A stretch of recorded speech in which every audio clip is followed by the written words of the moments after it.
స్త్రీకి దేవుడు నియమించిన నియమం ఏమైనదంటే భర్తకి భార్య లోబడాలి.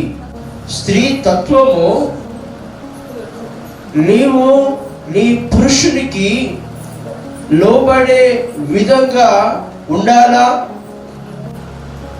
నువ్వు ఎంతైనా చదువుకొని ఉండొచ్చు, ఎంతైనా అందంగా ఉండొచ్చు, నీకు ఎంత పెద్ద బ్యాక్గ్రౌండ్ అని ఉండొచ్చు.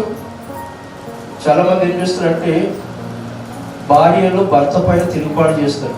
ఒకవేళ భర్త ఎక్కదాకా మాట్లాడాడనుకో, నా బ్యాక్గ్రౌండ్ తెలియదు, తర్వాత చూపిస్తే సంగతి అనుకోండి సార్.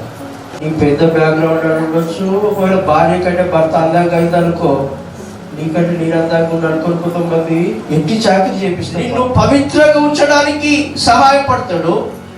నీ భర్త నీకు శిరస్సు అయి ఉన్నాడు కాబట్టి నీ భర్త విషయంలో ఎప్పుడు కూడా నువ్వు చులకనగా ఆలోచన చేయకూడదు. అందుకే నీకు నీ భర్త శిరస్సు అయి ఉన్నాడు కనుక నీ యొక్క భర్తకి నువ్వు లోబడి ఉండాలి. అన్ని విషయాల్లో కూడా నువ్వు లోబడి ఉండాలి. కానీ నువ్వేం చేయాలంటే నీ యొక్క భర్తకి నువ్వు లోబడి ఉండాలా అని ఇది మొదటి విషయం. కానీ కొంతమంది ఎట్లా తెలుసా, భార్యను పక్కన తేలేకుంటారు. ఎప్పటికీ ఈవినింగ్ అయిందంటే యాదో ఒకటి చెప్పి బయట అర్థం చేసి బాధ పెడుతుంటారు. అట్లా కాకుండా నువ్వు అమూల్యమైన భార్యగా నీవు ఉండాలా.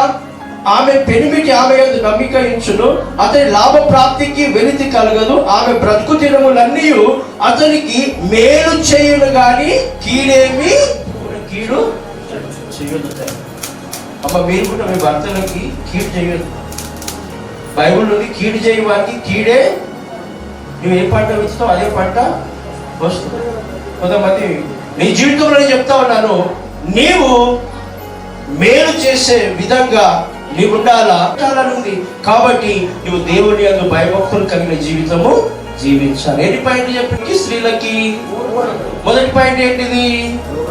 లోబడి ఉండాలా. రెండవది భర్త విలువలను కాపాడాలా. మూడవది దేవుని యందు భయభక్తులు కలిగి జీవించాలి. ఎప్పటికీ దేవునికి భయపడాలమ్మా. మనుషులకు భయపడక, మనుషులు ఏమని అనుకోని మనం బైబిల్ పట్టుకొని వాక్యం చదివితే ఏమో అనుకుంటారు, మనం లెక్క చేయొద్దు.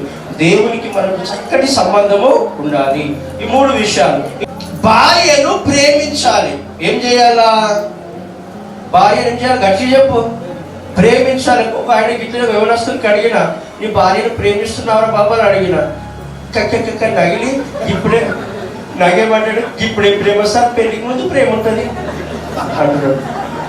పెళ్లికి ముందు ప్రేమిస్తే ఇప్పుడేం ప్రేమ అంటున్నాడు.